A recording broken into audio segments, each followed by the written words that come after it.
কাৰ্যসূচীসমূহৰ ওপৰত আলোচনাত অংশগ্ৰহণ কৰিব। এতিয়া মই আজিৰ এই সভাখনত কি উদ্দেশ্যত আজি এই সভাখন অনুষ্ঠিত কৰা হ'ল এই সম্পৰ্কে আমাৰ বিদ্যালয়ৰ প্ৰধান শিক্ষকক ব্যাখ্যা কৰিবলৈ আমাৰ উদ্দেশ্য ব্যাখ্যা কৰিবলৈ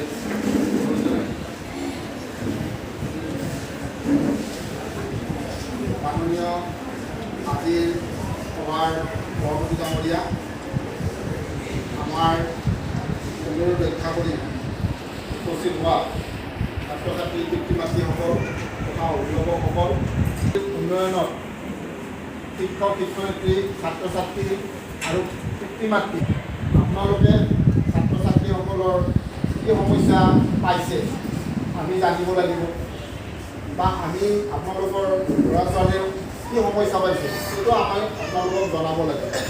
গতিকে এই যোগাযোগ ব্যৱস্থাত কিছু অসুবিধাৰ সৃষ্টি হয়। গতিকে আপোনালোকক আজি আমি নিমন্ত্ৰণ কৰি আনি নিঃসন্দেহে আমিয়ে দিয়ক, আমিও সেইবিলাক সংশোধন কৰিবৰ বাবে চেষ্টা কৰিম, বা আপোনাৰ ল'ৰা ছোৱালীক কি সমস্যাত ভুগিছে আমিও আপোনালোকক নিঃসন্দেহে কম। গতিকে এই এটা ত্ৰিকোণীয়া ব্যৱস্থা, ছাত্ৰ ছাত্ৰী পিতৃ মাতৃ আৰু অভিভাৱক সঘন যোগাযোগ নহ'লে তীব্ৰতাৰে আগবাঢ়ি যাব লাগে।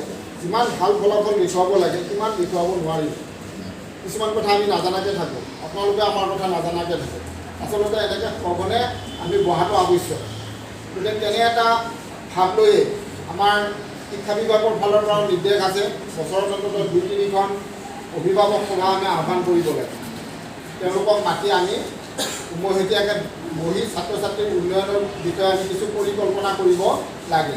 গতিকে শিক্ষা বিভাগৰ নিৰ্দেশ আছে, আমাৰো এটা দায়িত্ব আছে যে ছাত্ৰ ছাত্ৰীসকল যেতিয়া মেট্ৰিক পৰীক্ষা আহি আছে, সেইকাৰণে মই বিশেষকৈ ক্লাছ 10ৰ ছাত্ৰ ছাত্ৰীখিনিক আজি থাকিব দিছোঁ। গতিকে পৰীক্ষা বেছিদিন নাই, নৱেম্বৰ গ'লে ফেব্ৰুৱাৰীৰ পৰীক্ষা, 2-3 মাহ অতি গুৰুত্বপূৰ্ণ সময়। এই 2-3 মাহ যোনে কষ্ট কৰিব তেওঁলোকে ভাল ফল পাব। গতিকে সেই বিষয়ে আপোনালোকক অলপ আমি সজাগ কৰি দিব খুজিছোঁ। গতিকে এইবিলাক কথা ভাবি চিন্তি আমি আজি এই সভাখন আহ্বান কৰিছোঁ। গতিকে আমি